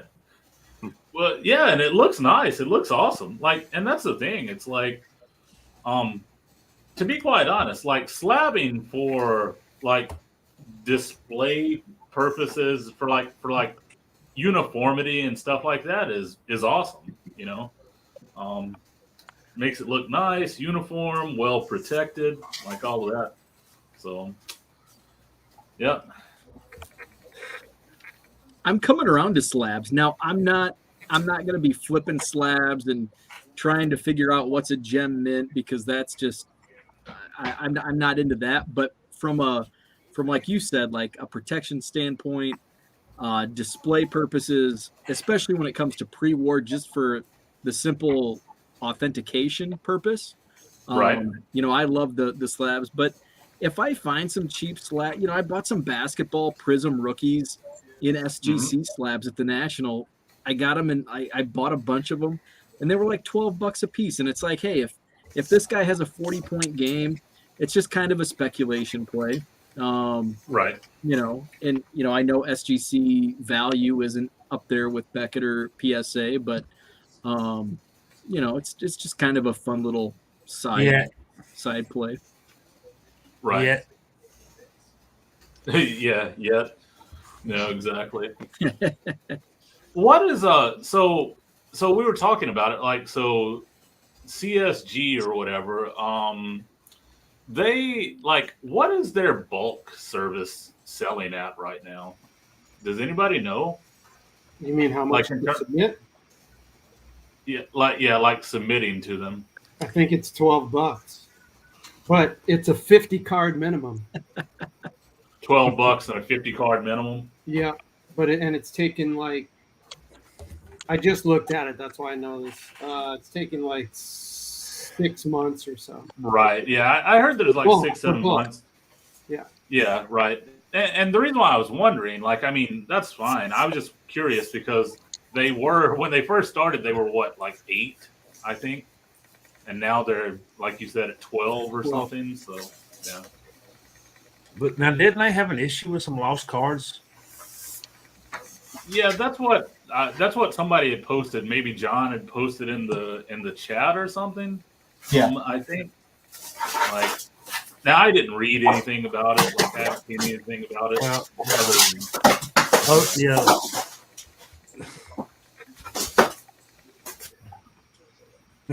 and I had a buddy of mine at my co-promoter for the card show here in Madison. He did a bulk sub and got them back this week, and I retweeted some of his sales posts, and his grades just were brutal.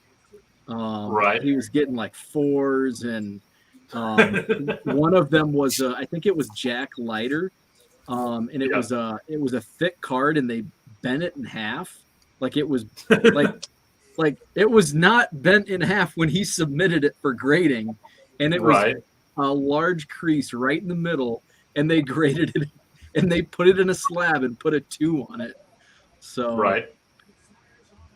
yeah, like I said, I like it with the subgrades. When there's not subgrades, there's just that big white space, and I don't like it. But it doesn't look as bad with the subgrades. Agreed. Right. Well, and like I said, when they first came out, if they would just center, if you don't have subgrades, if they would just center it without the subgrades, it would be fine. It's just the way they have it up in that top left corner, and there's a big blank space when there's no subgrades. So I agree. Yeah, like, so Diego said this is 9.5. I mean, guess how much that was shipped to me. Like, I don't even know what the Vlads are going for. Like, I don't keep up with the prices these days, but That's fair. Like a 9.5, like, I don't know. In a PSA, that's probably what, like, it'd be a PSA 10. So PSA 10 would be, for the Vlad Rookie Heritage, maybe $100. I don't know. So in that, I don't know, you probably got what, $20? It was 25. Right. Okay. Yeah.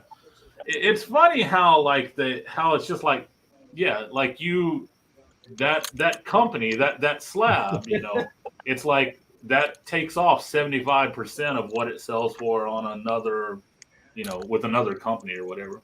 Yeah. Diego said about GMA was $3 to slab.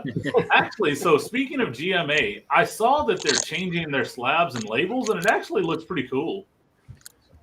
I saw that, like, they're going with an all black, I guess, like, label, like black and gold label. It looks pretty nice. It looks much better for sure. Yeah. So I don't know how much they're costing to, like, slab, and that's the thing. Not $3. Yeah, well, it's more than $3, but yeah. But that's the thing. It's like GMA, honestly. GMA is they're a slabber. They're not a grader. Like, that's like so you're just I think that's what he was saying. That I think GMA was they were charging $3 just to slab a card, no grade. Right. Just I see. Slab it and put a name on it, protect it, send it back. Yeah. I want to say they're like $8 a card, graded Yeah, or something. I think they're 8 now is what they are. Yeah. But yeah, with the new labels they're coming out with, they look pretty good. Like with the black, I think it's like black and gold or something like that. Looks all right. Like so, like and that's the thing. It's like yeah. So I would love to have the 55 Bowman set like that I'm working on. I'd love to have it completely slabbed. I stopped buying slab just because like it was just getting too expensive. It was becoming way too expensive, like going slabbed with it. So I wouldn't be opposed to like getting them slabbed if I could get it done cheaply, right? Like the raw ones, I pick them up raw like that. So, but yeah, I always wish they did an authentication only service. Right. That was cheaper. Right.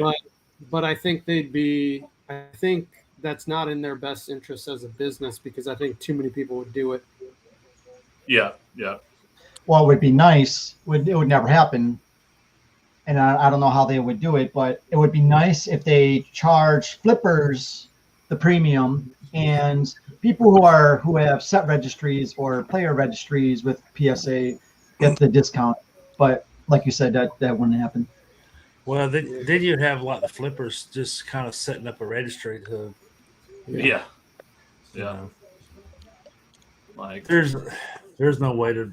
Yeah, you couldn't weed one out from the other. So. No. Yeah, it'd be hard to. The same way Walmart and Target couldn't weed out the flippers from the collectors. So. Right. Yeah. But I'm personally not shy about buying an authentic copy of a PSA card or SGC card if it looks good. I love that because it's usually way cheaper. Yeah, absolutely. Yeah.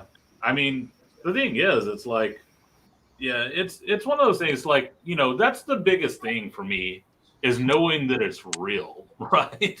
No, I mean, and that's when it comes to vintage stuff, right? You don't really worry about new stuff being real because, like, most new stuff is gonna be real.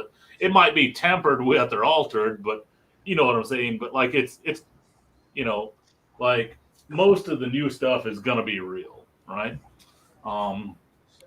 But the thing is, like the old stuff, yeah, it might be an aged reprint or whatever, and so that's the concern a lot of times. So it's better to like know that it's authentic, you know.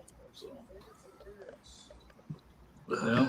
I think that a lot of times about some of the 72s because a lot of the ones that I've gotten, I get some that you can tell they're 48, 49 years old. You can tell it by looking at them. Right. They may have good corners, good edges, but you can tell that cardboard is 49 years old. But then I get some that looks like it was printed last year. Right. It's just as white as it can be, and it's sharp corners and clean edges. I mean, I'm like, did I just get got, or is this? But I haven't seen anywhere where anybody said anything about any kind of like counterfeited 72s or any of that. I mean, right.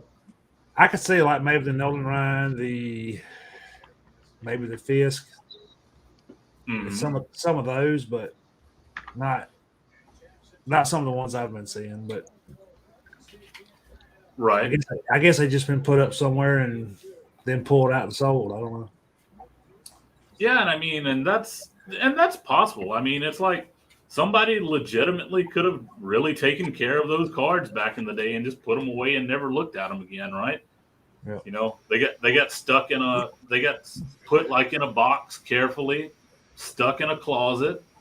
Never that didn't have like high humidity or this or that, and that was always kept, you know, nice, and over the years just never looked at or touched, so they didn't like fade out or get scuffed up or marked up or whatever. I mean, you know, warped up, like all that kind of stuff. So yeah, that's possible, I guess. Or uncut sheets that are recut later. That happens. Yeah, I mean, I guess that could be like I've never owned an uncut sheet. I've like I remember when I was younger, like they had some, and I always wanted one, but I never got one. So never owned an uncut sheet of anything.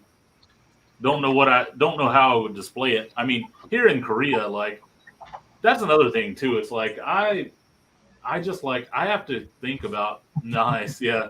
I just have to think about that kind of stuff because I know yeah, that's cool.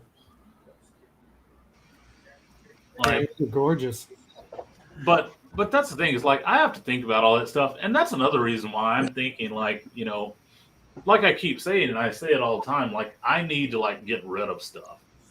I don't want to have 85,000 cards to try to move when I have to move. Like here in Korea. Like it's just too much. Especially if you've got cards that are like of higher value as well, right? You realize how it's going to be on your nerves if you're sitting there with a box of cards that like has 300 cards in it, and they're all like anywhere from $50 to $400 a piece, and you're trying to get those back across the world. Yeah, like, no, like just not cool. So I'm trying to figure out a way that I can like get my collection into a low value collection that does what I want it to be and that I can take with me. So, because it's like I don't know, like it. Well, so the program that I work in the days are numbered. The writing is on the wall. They've already started cutting some of the programs. So yeah, like I don't see it being around much longer. So I figure I'm gonna have to move on in the next few years because like they've cut some of the sister programs to the ones that I've worked in and stuff. So like on the national level, like on the government national top level, like not locally. So they've lost their funding and pulled their funding and haven't reapproved their funding and all that. So, so I got to consider that. But will anyway. you come back to the States, or will you try to stay overseas in a different country, or? Probably different countries. What I'm thinking, like, and the thing was like, it wasn't that. The thing was for me, like actually. Maybe about 5-6 years ago, my intent was to go to Taiwan, and that was 5 or 6 years ago. And then that's been kind of like a reoccurring thing because I've wanted to move to Taiwan and live in Taiwan, but it just seemed like there was never a right time. But if the program does go away, that might be the right time, So anyway, so we'll see. But yeah, they just made an announcement like. So we have a lower level program to the one that I work in, and they cut it. Like it's the last day of it's like January 16th of 2022. So it's like ending, something like that. So there it is, the 72 uncut. Nice. Oh wow, that's what Herman needs. Wait, hold on a minute.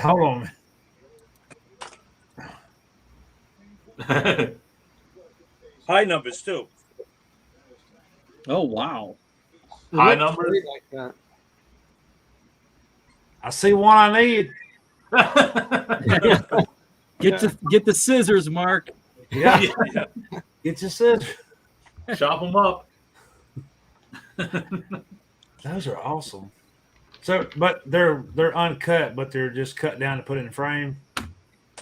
Yeah, my mother used to work at a store that sold cards, and they used to line the boxes with these when she got them from the salesman. I got football ones. Wow. So I used to grab all the scraps. Those are So what do you got 2 of those? I have 2 of them. Yeah, 2 football and 2 baseball. I used to have a 80. Let's see. I had the complete set of 89 tops in the uncut sheet, and I let a guy talk me out of them, and I let him have the sheet for $20. Don't feel too bad because I just sold one on eBay for $20 last week. Uncut sheet of 89. Yeah, a single sheet. Well, okay, but this was like the complete set, uncut sheets. I think it was 5 sheets, 5 or 7, I think. 5 or 6. It was something, but they were in a tube. I had them they were rolled up in a tube when I got them, but yeah, I sold to him for like $20. I picked up two single sheets of 89 tops at a small town auction a few months ago, and one of them has Ty Griffin, the Cubs #1 draft pick, that kind of a side PC I have. So I kept that one. I bought them for like $2 a piece. And then the second one didn't really have anything on there that I wanted, so I put it on eBay and it sold for $20. So What does that sale look like at a local auction?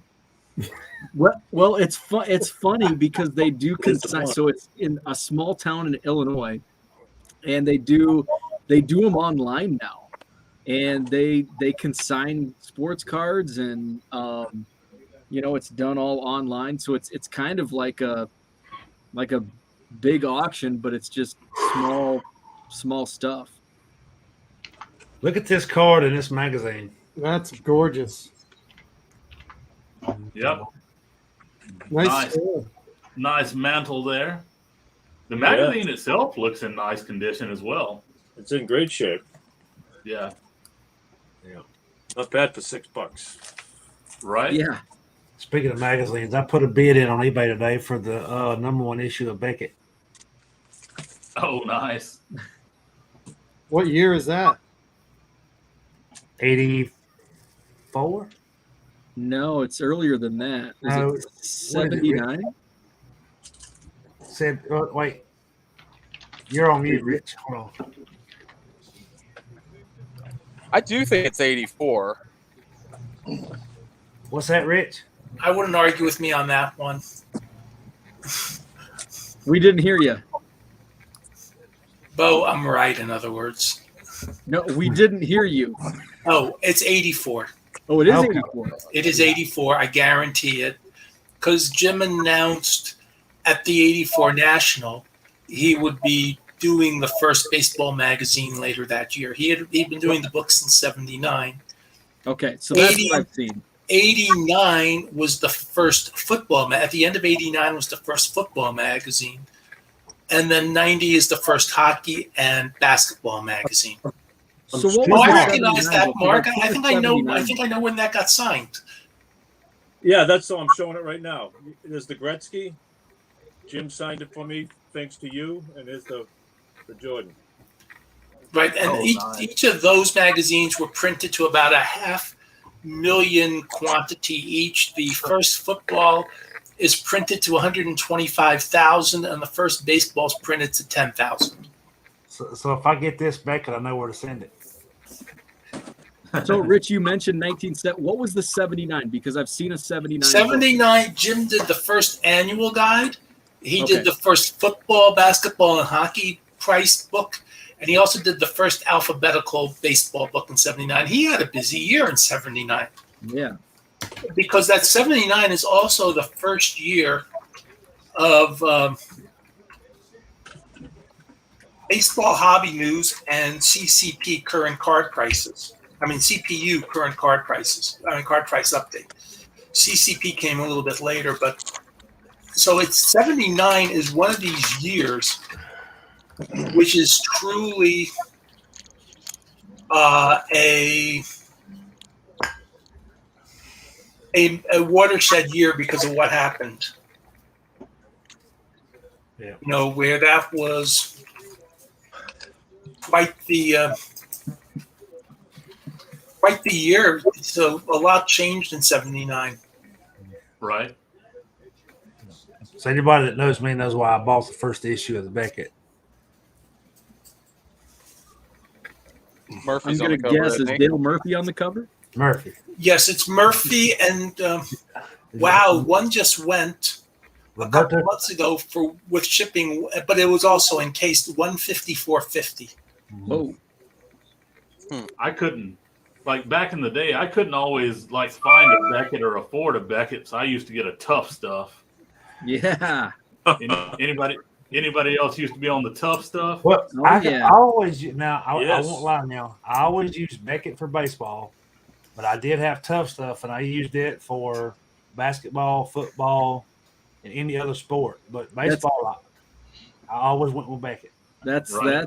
that's right along the lines of what I did. I don't know if I Yeah. heard, you kind of broke up, so I don't know if I heard you say that. The reason I like Tough Stuff and I got to where I like Tough Stuff better than Beckett, I was really into starting lineups, and they priced the Right. starting lineups. That too. Did you? I don't know. Maybe. Oh, okay. I didn't know if you might have said that. No, I didn't. But you're right though, because I used them for like basketball, football, and like stuff like the starting lineups. And they had started dabbling in racing. Mhm. So, but yeah, when it came to baseball, it was Beckett. It was always Beckett. Well, what's interesting is that, a lot of people in those days preferred Tough Stuff because it was an all-in-one magazine, Right. where one of the reasons we stayed with the way we did was to actually, not have an overwhelming deadline, but to have basically a weekly deadline. Okay, baseball 1 week, basketball the next, football the third, and hockey the fourth. Right. So, we didn't have to feel that we had to get everything done in all four sports at the same time. Sometimes if you had multiple releases, that was good luck. Where if you could space out the magazines, you had time to really plan what you were going to put in. Right. Now, was Beckett already doing all the major sports before Tough Stuff came around, or had Tough Stuff already started? Tough Stuff was around before Beckett finished. Beckett got all the major sports.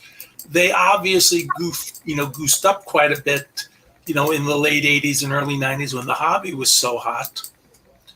But Beckett was due, I think Beckett did come out slightly before Tough Stuff.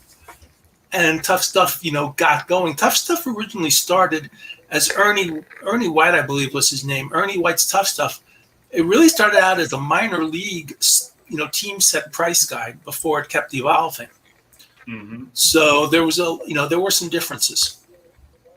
Yeah, like it's just funny because I remember because there used to be like in my local Piggly Wiggly on the little newspaper and magazine rack right beside the cash register, you'd have the Tough Stuff, you'd have the National Enquirer, like all of those things on the rack there, and occasionally there'd be a Beckett. Like I said, that was the thing. A lot of times Beckett, like it was there sometimes, but a lot of times it wasn't there. So yeah, exactly.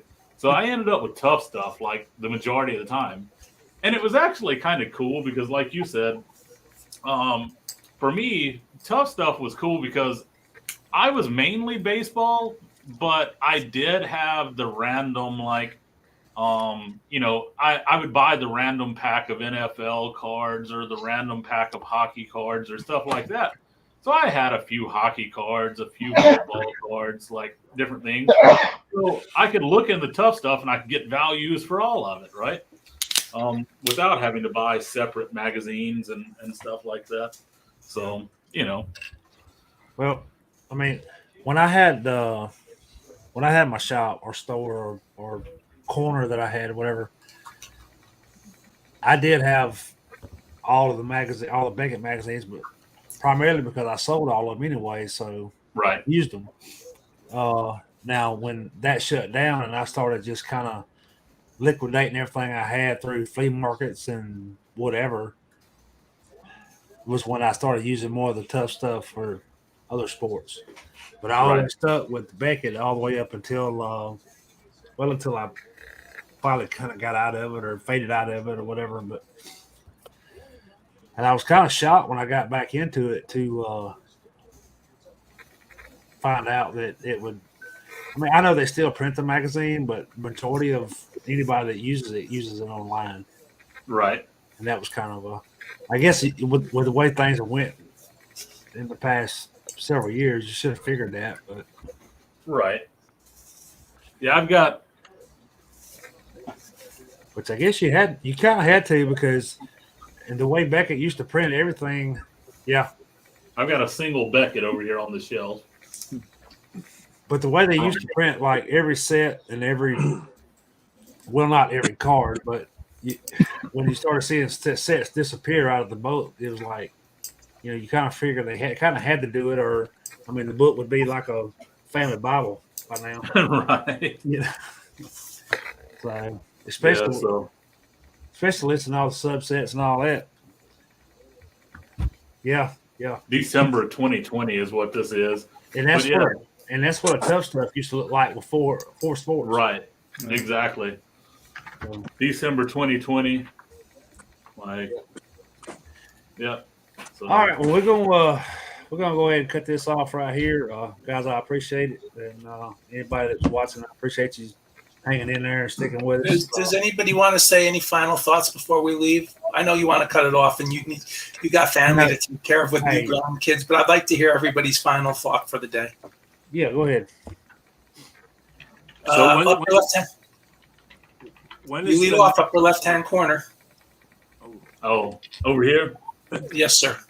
Yeah, I mean, I don't know what my final thought is other than, I'm going to try to sell some stuff, and it has nothing to do with Topps and Fanatics and all that. It's just I need to be practical. And I've enjoyed tonight. So anyway, where you at, Ken? My final thought: don't be a dickhole. Exactly. That's all I got. Sorry, Pete. I'm not sure what to say.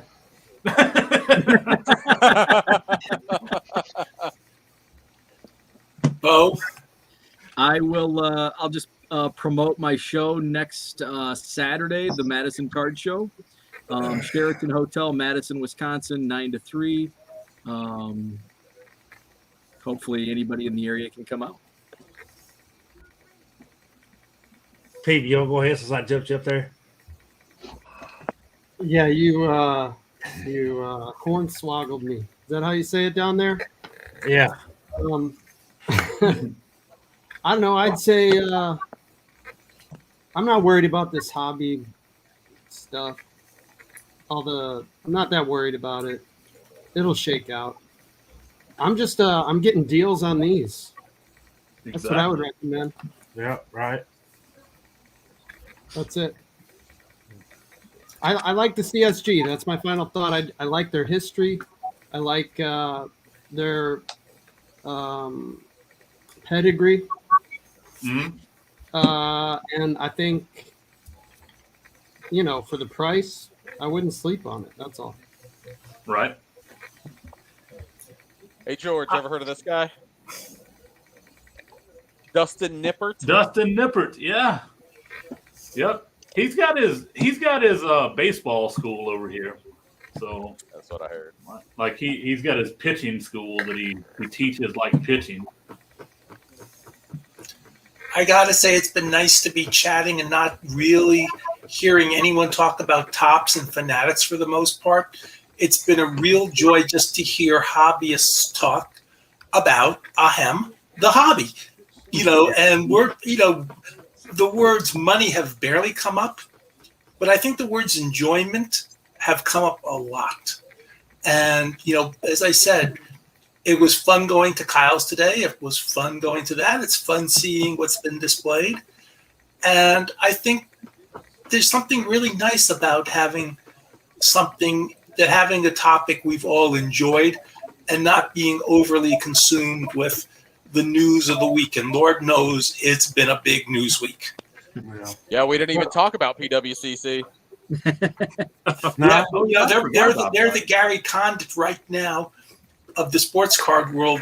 Gary Condit had that little affair that he got caught about before in 2001 in September. Well, when 9/11 hit, Gary Condit got relegated to like page 62. So he's like, He got okay, a- good.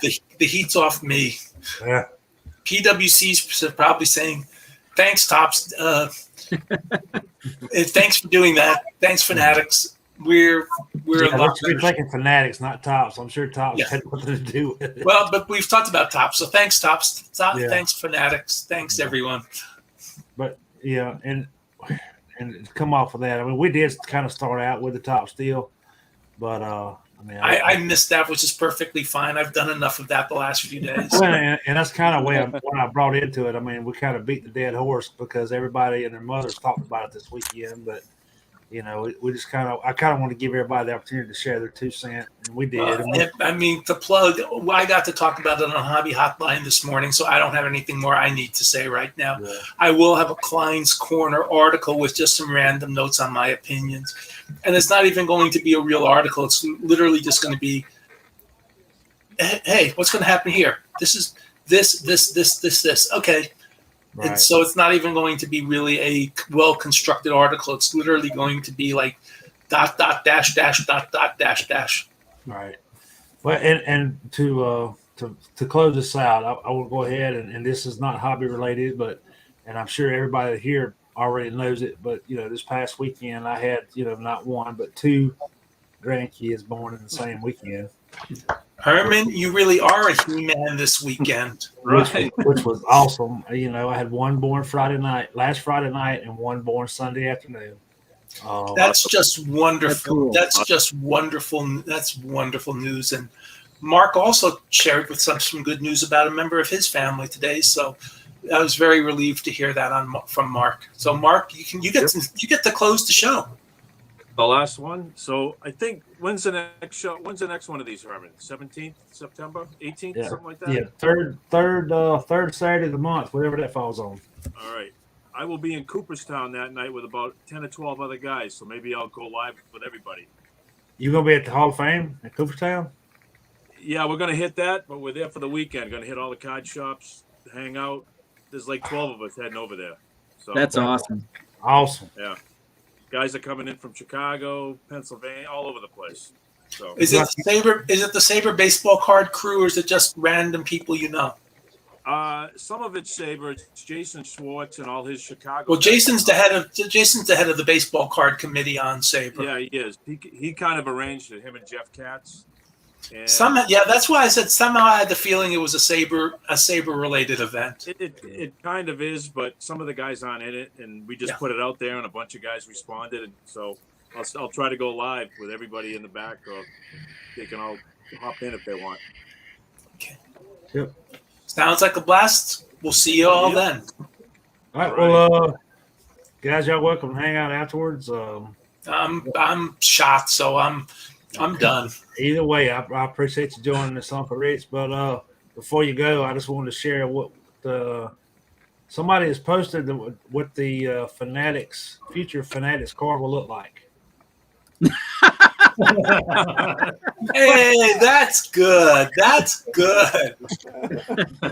And don't forget, they're going to allow logos on hockey uniforms this year. So don't be surprised if baseball doesn't get to have advertising on their uniforms either. And the little Fanatics logo on put a Fanatics logo on every baseball uniform. Yep. All right, guys, appreciate it. Yep. I'm gonna go ahead and end it here. I'll see y'all. Well, I'll see y'all at different times during the month. But all of you are welcome to come back. Whatever the date is, the third Saturday. Saturday, yeah. September 18th. I think it's the 18th. 18. Ooh, 3 days for my birthday. All right. Take care. Righty.